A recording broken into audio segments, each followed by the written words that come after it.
నమస్కారం అండి. నా పేరు doctor Sunil Reddy, consultant neuro psychiatrist and sexologist at treatment range hospital KBHB Hyderabad. So ఈ ఎరెక్టైల్ డిస్ఫంక్షన్కి గల కారణాలు ఏంటి అని చాలామంది అడుగుతూ ఉంటారు.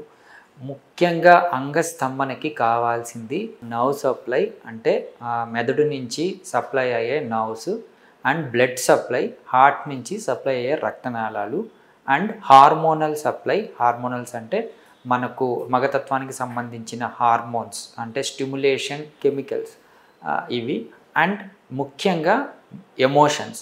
అందుకే ఎరెక్టైల్ డిస్ఫంక్షన్ని 2 విధాలుగా విభజిస్తాం. ఒకటి ఫిజికల్, ఇంకొకటి మెంటల్. ఫిజికల్ అంటే ఇవన్నీ బ్లడ్ సప్లై కావచ్చు, నర్వ్ సప్లై కావచ్చు, హార్మోనల్ ఇష్యూస్ కావచ్చు, ఏవైనా తీసుకునే మెడికేషన్స్ కావచ్చు, వాళ్ళకుండే మెడికల్ కోమార్బిడిటీస్ అంటే డిసీజెస్, డయాబెటీస్ కానీ, హైపర్ టెన్షన్ కానీ, థైరాయిడ్ కానీ, ఇలాంటివి కావచ్చు. What is emotions? ఎమోషన్స్ అంటే మెంటల్ హెల్త్. వాళ్ళకున్న యాంగ్జైటీ, ఆందోళనలో కూడా ఎరెక్టైల్ డిస్ఫంక్షన్ వస్తుంది. డిప్రెషన్లో కూడా, అంటే లో మూడు, డిజైర్ లేకపోవడము, ఇలాంటితో కూడా వాళ్ళకి ఎరెక్టైల్ డిస్ఫంక్షన్ వస్తుంది.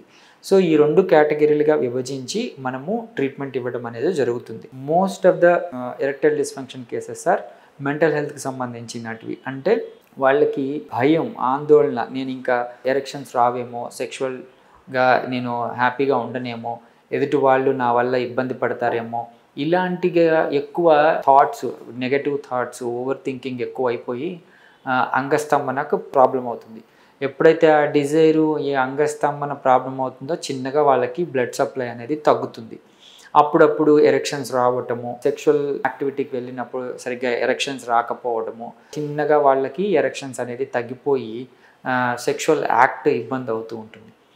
వీళ్ళకి ఏంటి అంటే మన దగ్గర ఈ ఎటువంటి సైడ్ ఎఫెక్ట్స్ లేని, అంటే మెడికేషన్స్ ఇవ్వడమో, లేకపోతే ఇంజెక్షన్స్ ఇవ్వటమో, లేకపోతే పెనియల్ ఇంప్లాంట్స్ ఇవ్వటమో కాకుండా ఈ షాక్ వేవ్ థెరపీ, అంటే అంగానికి మసాజింగ్ టెక్నిక్ లాంటిది ఇవ్వడం అనేది జరుగుతుంది. సో దట్ ఈ స్టిమ్యులేషన్ వాళ్ళకి హోప్ ఇవ్వటం కానివ్వండి, లేకపోతే వాళ్ళు రిజ్యువినేట్ చేయటం కానివ్వండి, ఈ బ్లడ్ సప్లైని పెంచడం కానివ్వండి, ఈ షాక్ వేవ్ థెరపీ ద్వారా చేయడం అనేది జరుగుతుంది. దీంతో ఏమవుతుందంటే వాళ్ళకి ఎటువంటి సైడ్ ఎఫెక్ట్స్ లేకుండా ఫ్యూచర్లో మళ్ళీ ఇబ్బంది పడకుండా ఈ ఎరెక్టైల్ డిస్ఫంక్షన్ని కరెక్ట్ చేయొచ్చు.